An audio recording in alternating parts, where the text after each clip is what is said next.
Everybody, welcome Daryl. You guys are in for a real treat.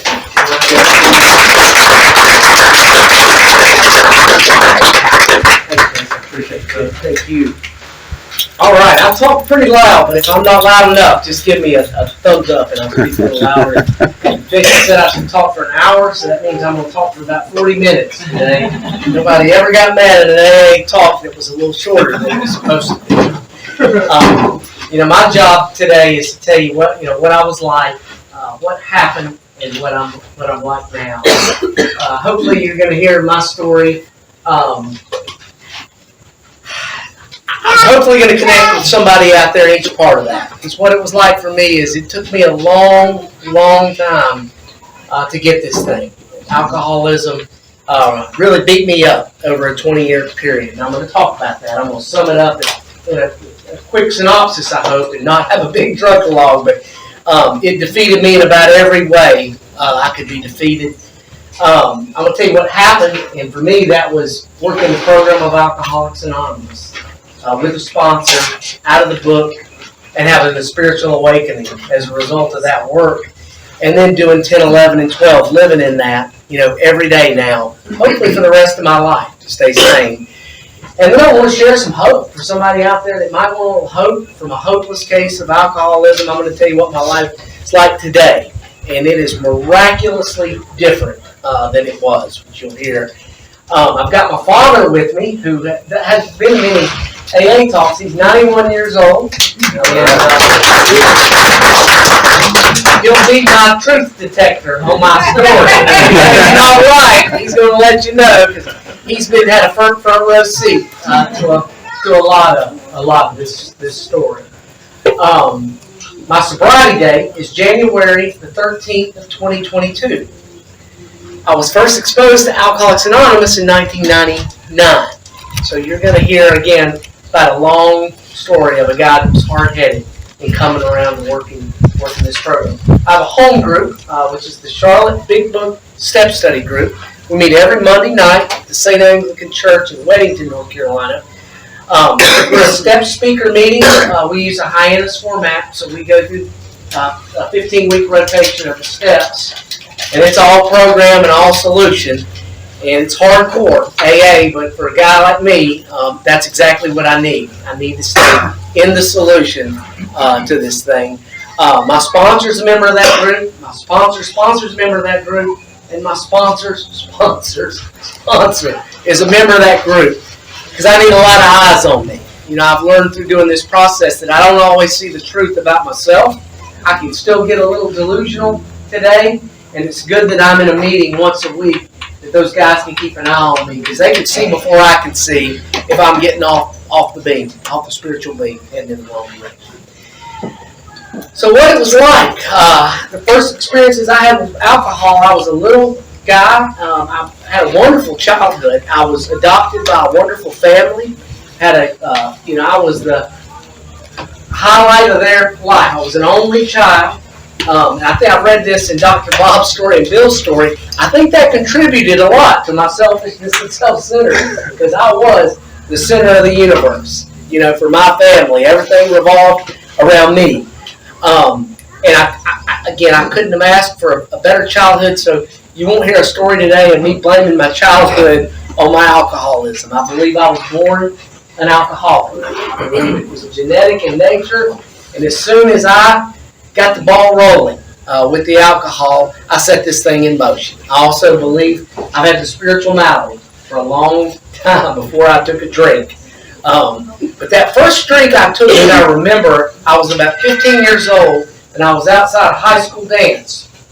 I was a little fella. I was a late bloomer. They were actually worried about me because I'm not kidding. I think I wrestled in the 98-pound category in high school. I was about this big, and I hit puberty behind everybody else. So women were a foot taller than me, and I was scared to death of them. And I was outside of this dance, and I was with some guys that had a case of beer in the back of a car, and I had drank beer before and liked the effect of it. But that night I was really going at it a little harder than usual, drinking more beers. And something happened that night. The magic of alcohol happened for me. I know today what happened is it helped me drop the bondage of self. You see, I was scared to death. I was driven by probably 1,000 forms of fear. I wasn't comfortable in my own skin. I've told you I was little, I was nervous, full of fear, full of some resentments, and just, I guess what you would call anxiety. I was just anxious. I was, wherever I wasn't comfortable.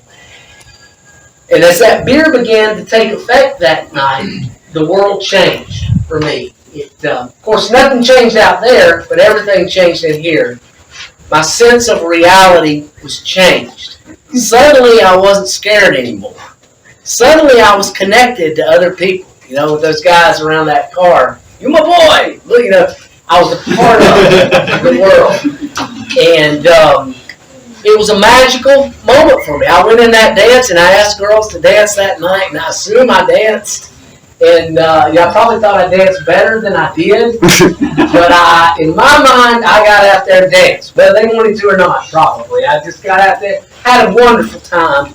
And I decided that night that that's something I was gonna be a part of my life from that point forward. Why wouldn't it be? It was wonderful. It was good. I was happy. I was able to do things that I was scared to do because of this. It was this magic elixir. And for the next few years, I'm going to watch my time. I started at 10 till, right? Next few years, I got to college, became social chairman of my fraternity at Appalachian State, and things were good, man. I was drinking a lot and happy and not having any consequences. Nothing bad was happening in my life. It was all, again, it was here, the consequences were here. And I'm like, man, I like it. Why would I not do this stuff all the time? I made it through college. I did well. I was the president of the college. Met a beautiful lady that I fell in love with and was to be married to right after college. Everything's good. It's 1993 at the time, and I proposed and was going to get married to my sweetheart, on Valentine's Day. Tried to be romantic. And the night before my wedding, my father hosted a big dinner. We had a good time, and I was drinking, of course, that night, as I did every night back then. And then I went out after that dinner to a club of ill repute with my future father-in-law, and did a lot more drinking and partying, knowing I had to get married the next day. And at some point that night, I had my first blackout from alcohol. I went into a place that maybe some of you know that I was there, but I wasn't there. I don't remember what happened. My father told me the next day that I got back to the hotel, created quite the stir in the lobby. The police were called in, and it was a pretty bad scene the day of my wedding. So that scared me a little bit. I was a little confused, what's happening, but it didn't slow me down that much. I got out in the working world. I started managing restaurants, a chain called Cracker Barrel, and they were sending me all over the place. And I continued to drink and would have some blackout moments. Then you black out, but no real huge negative consequences. In 1995, I moved to Gastonia, North Carolina, and joined a financial services company in their management program. And that's where my drinking really picked up, because I was able to work 9 to 5 hours for the first time ever, be at the pool on the weekends, and be at home at night. So I was drinking every night then, and drinking every weekend. So the physical allergy that our book talks about had begun to take over. The loss of control had entered my life at that point. At 25 years old, I didn't know what was going to happen when I picked up a drink. It was like I was buying a ticket and getting on a bus, and I didn't know where that bus was going to go. Might be okay. Might have 2 or 3 drinks and stop, or I might not. I might have 20 drinks and drive drunk and pass out somewhere. I didn't know. I know then the physical allergy had taken hold. And again, I believe I was born with that. About 92% of people can drink just fine. They enjoy it. It's social. My mom and dad are that way. Have 1 or 2, not have any more. about 8% of us have a dopaminergic reaction to alcohol. You know, they look at our brains. When alcohol hits my brain, something different happens than those other 92% of people. It just is. It is what it is. So I had the physical allergy then. I was doing real well in the business world at the time. Very well.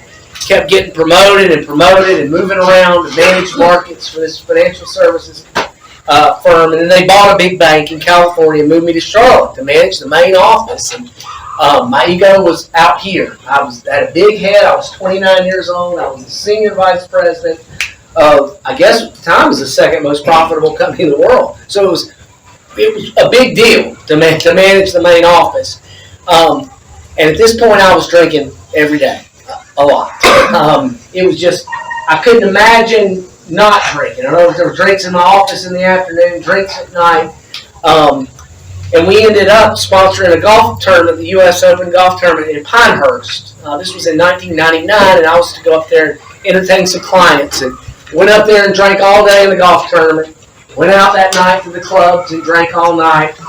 Blacked out on the up there in Pinehurst, and on the drive back to Charlotte, crashed and totaled my car. I hitchhiked that night, and I got to a payphone. For you younger people, they used to have these payphones.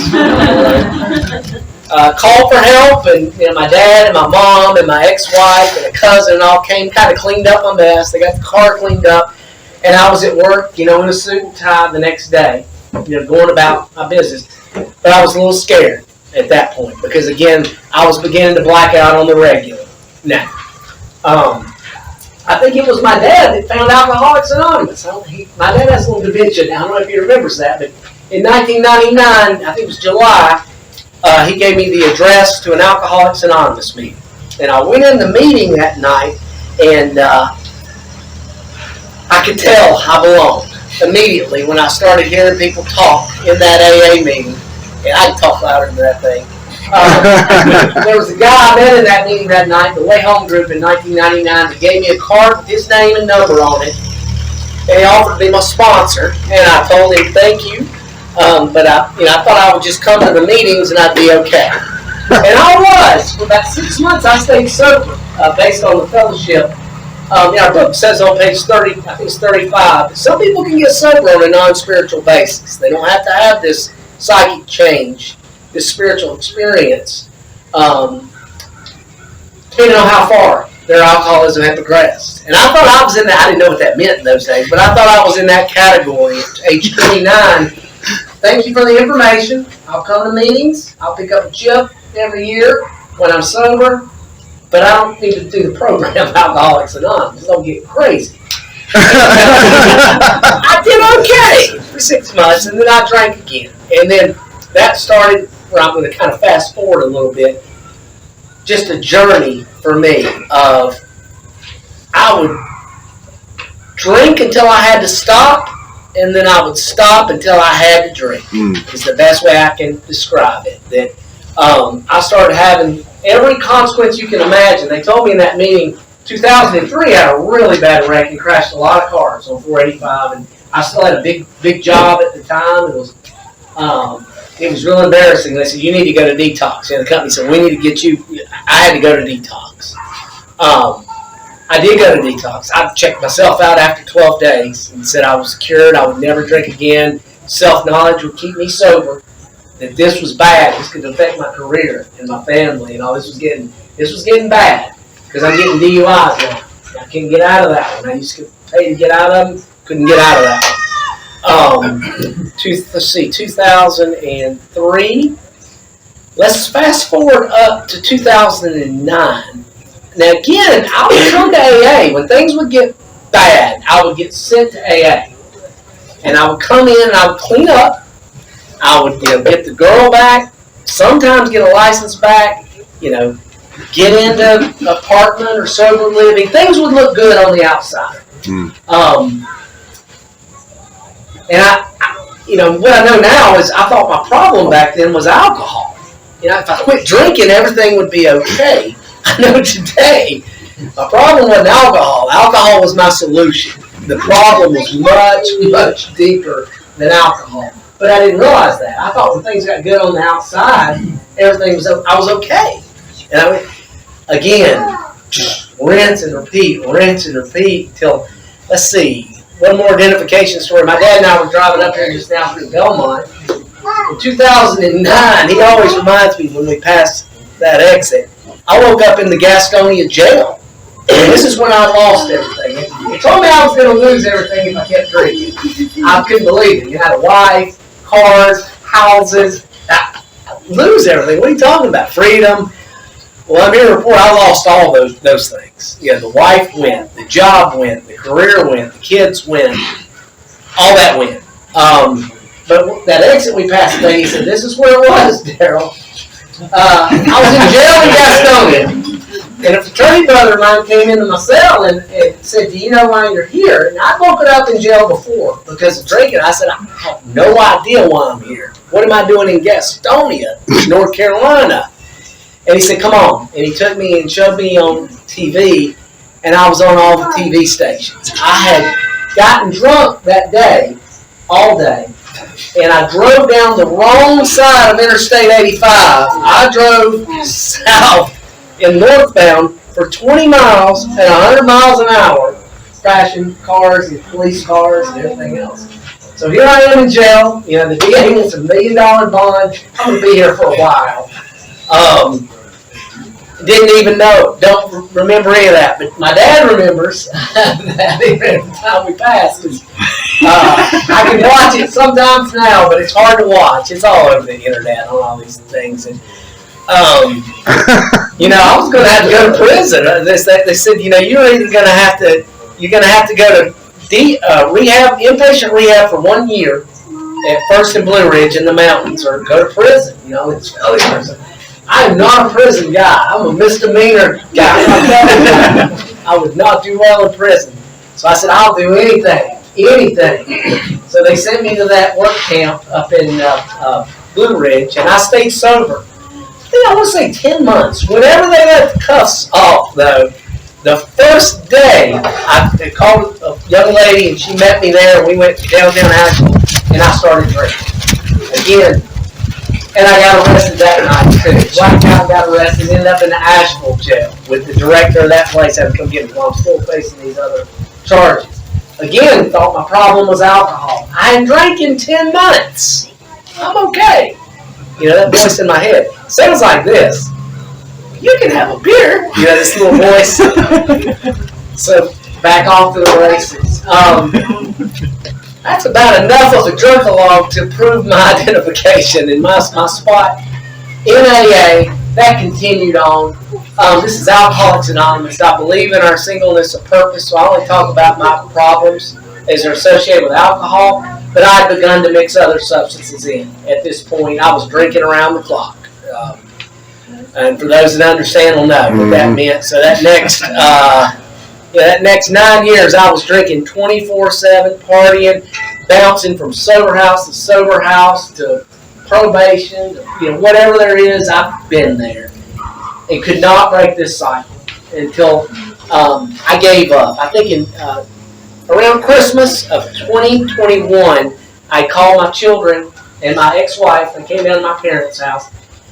And I had met with them and said, look, I've tried to quit drinking, and I've tried to quit doing this for hard for 10 years, and I had tried. I tried everything you can imagine, and couldn't stop. Just could not stop.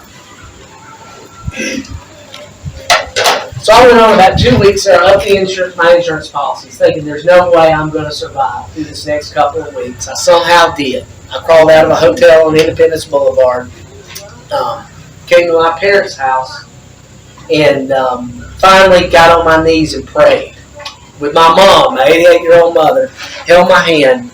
I didn't believe in a God or anything like that. I said, but if there's anything out there, I need help. I can't do this. I need help. And I felt a little peace for just a moment after that. I slept for a while. And I had this idea. I said, why don't I go back to that AA meeting I went to in 1999, that first AA meeting. It's called The Way Home, and give this AA thing a real shot. I said I'd done everything. I'd done everything except what I'd heard 1,000 times. how it works. In every meeting I ever went to, they tell us how to recover. Rarely have we seen a person fail who's thoroughly followed our path. The only people that don't recover are people who cannot or will not completely give themselves to this simple program. Men and women who are constitutionally incapable of being honest with themselves. And I was constitutionally incapable of being honest with myself. I learned that later in inventory, in the fourth column of a resentment inventory, with the question my sponsor posed to me on all my resentments to get at my dishonesty. And it's, what's the lie you had to tell yourself and believe in order to feel the way you felt? It turned out I've been lying to myself almost my entire life. And I wasn't in denial about my alcoholism. I knew I was alcoholic. Everybody that ever met me knew.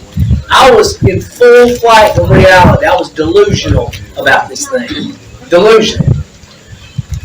So I went in that meeting, and the guy that was there in 1999, and this I'll tell you what happened now. That's enough of what it was like. What happened was the same guy was in that meeting 23 years later, standing at the door. Goofy guy with glasses, nerdy. And I asked him to be my sponsor. And I said, I'm ready to do this thing. I want to do it. I'm hopeless. Hopeless case of alcoholism. Hopeless case. And he did what it says in chapter 7, exactly. He took me in a room. He talked to me. He told me about his alcoholism. He qualified himself. He qualified me a little bit to make sure I was an alcoholic, that I had lost control and I lost choice of my drinking. And then he said that we should both go home and pray about it, and we'd meet again to decide if he was going to work with me and I was going to work with him. And we both went home and prayed. I didn't know anything about praying, but I did my best. And I called him the next day, and he said, I want to be your sponsor, Daryl. And I said, I want you to be my sponsor too. And we got to work immediately. And, you know, this is my experience. And my experience differs from your experience. This is just my experience. But when I say we got to work, he didn't say go to 90 meetings in 90 days. He didn't say just don't drink no matter what. He didn't say any of that.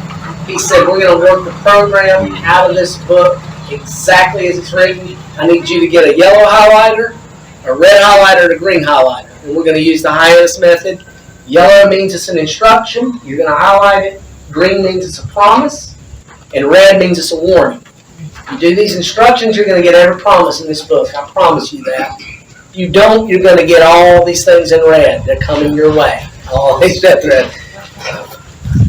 So I was serious about this thing, and I had just this much belief that this thing might work, because it would work for him. He said, I won't ask you to do anything that's not in this book. He said, if I do, you should hold it suspect. He said, we're going to work the program of Alcoholics Anonymous. And over that next, I'd say, probably 2 months, I worked the program of Alcoholics Anonymous as thoroughly as I could possibly do those first 9 steps. Not perfectly, but as thoroughly as I could do them, I worked those steps. In inventory, you know, I got serious on things. I had to get down to the causes and conditions. I was insane. I had this brain that kept telling me it was okay to take a drink or a drug, even though all of reality would show you it wasn't. I was insane, and we had to figure out why that was happening. Well, it turns out the program worked just fine for that. By the time I did my 5th step with that man, I went through the resentment inventory, the fear inventory, my sex inventory.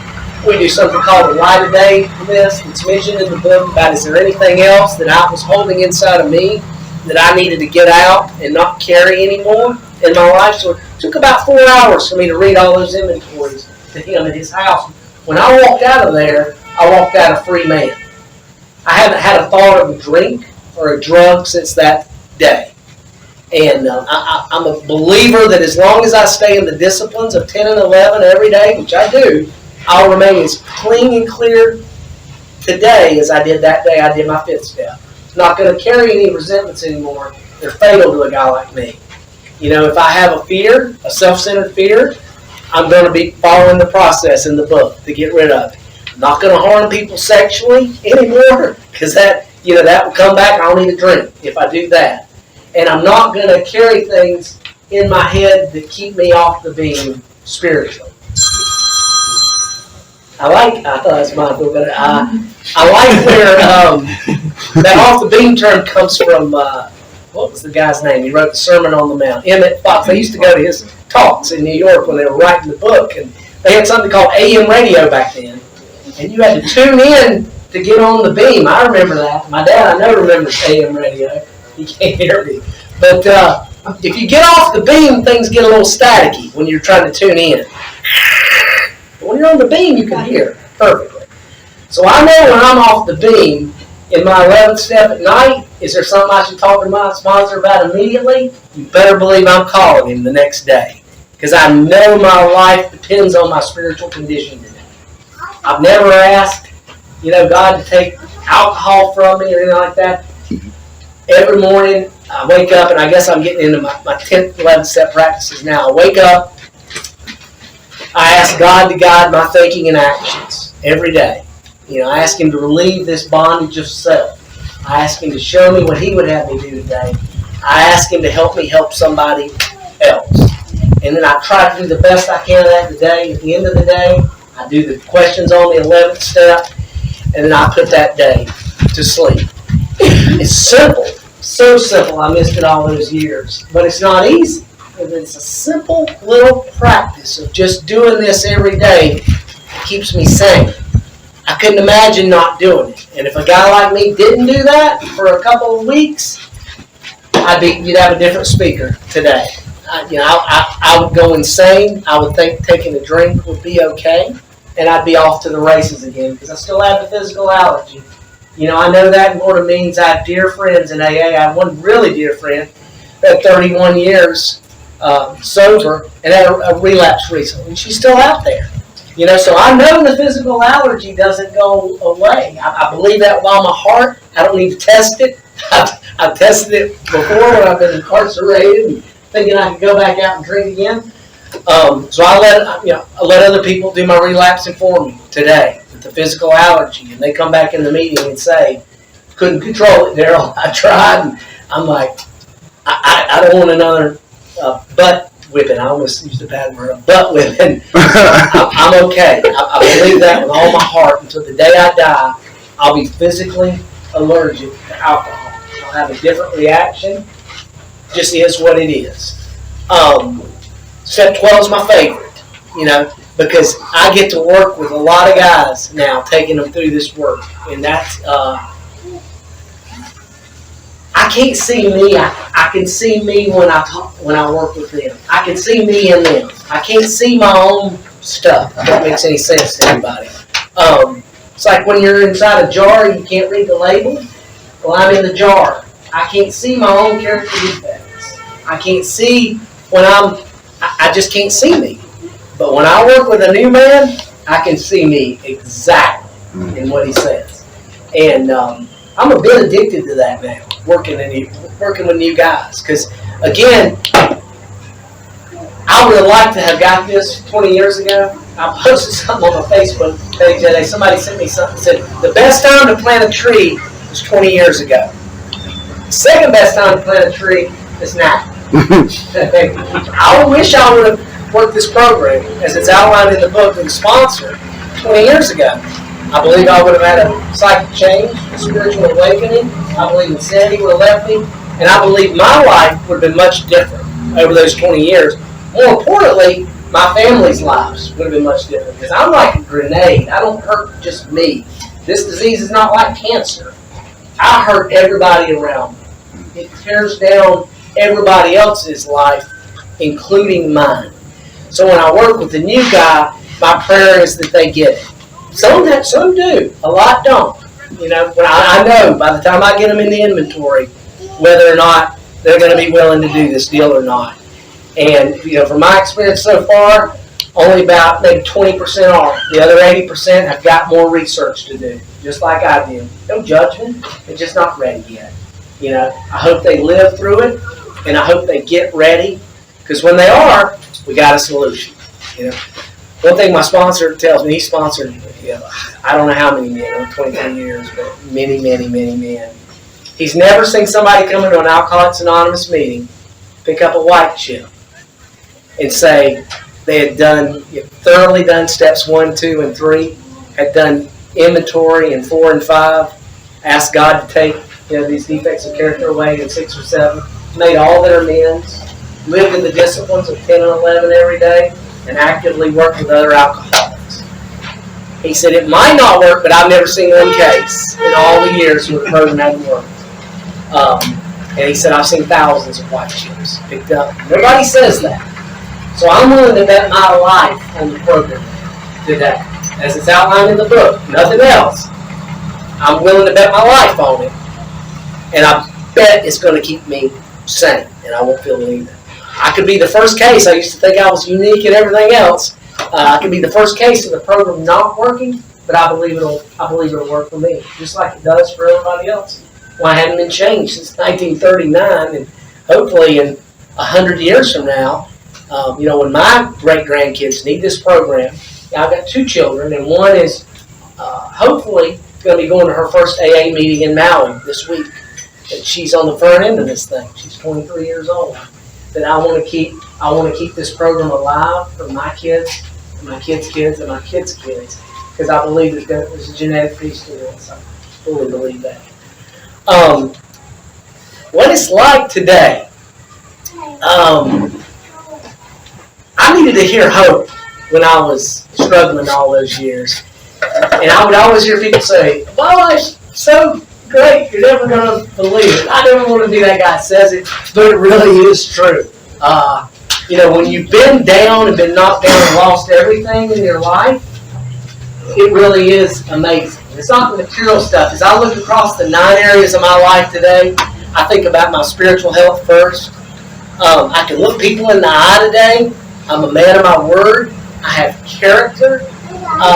Not perfect, but I like the way I live. I like the way I carry myself, and I like my relationship with my higher power. I spend time every morning with my higher power.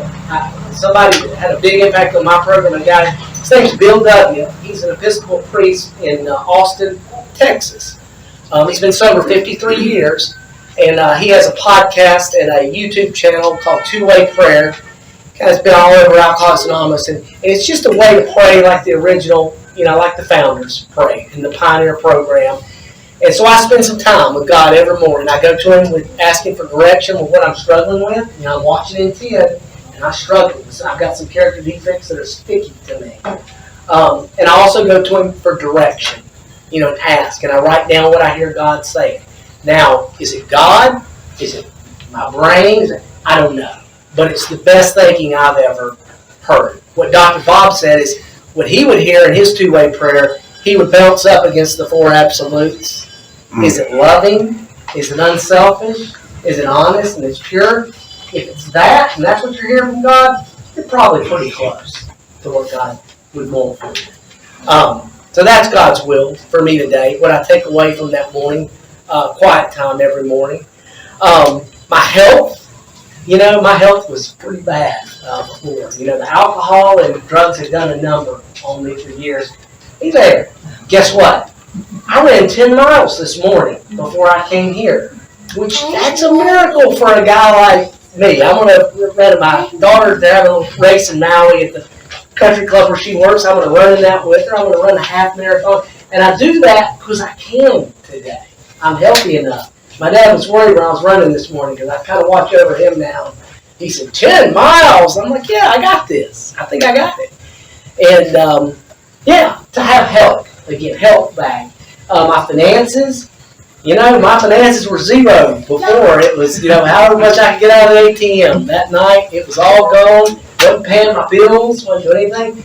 Now I've got extra money, because I spend less than I make. I don't make much, but I make enough, and I spend less than that. My relationships, I have real relationships today. I have friendships. People in AA predominantly, but also family members and people outside of AA. I've been able to repair those relationships. I'm having dinner with my son, and daughters, which I virtually abandoned for many years. Having dinner with him tonight. He's taking me out for my birthday. Turned 53 the other day. I help take care. My father has dementia. He's 91 and my mom's 88.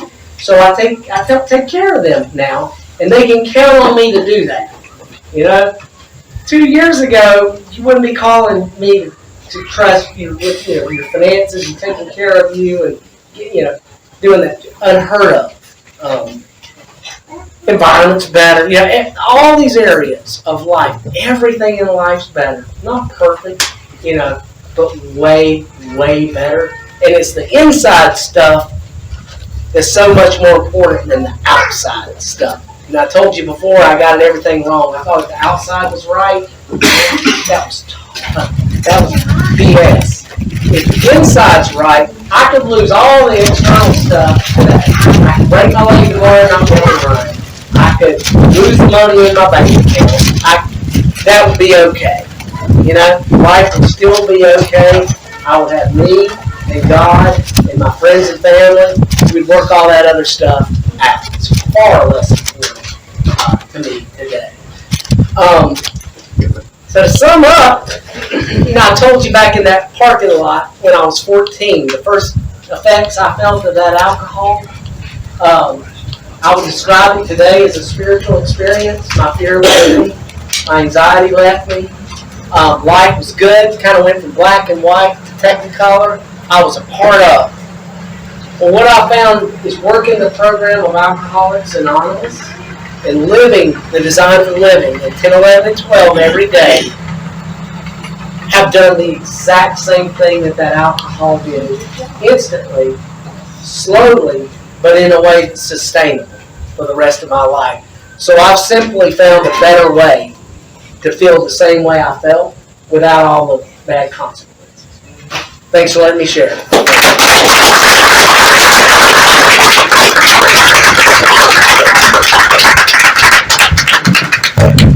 Right. That was a great talk. Thank you so much. Thank you for driving down and carrying a real great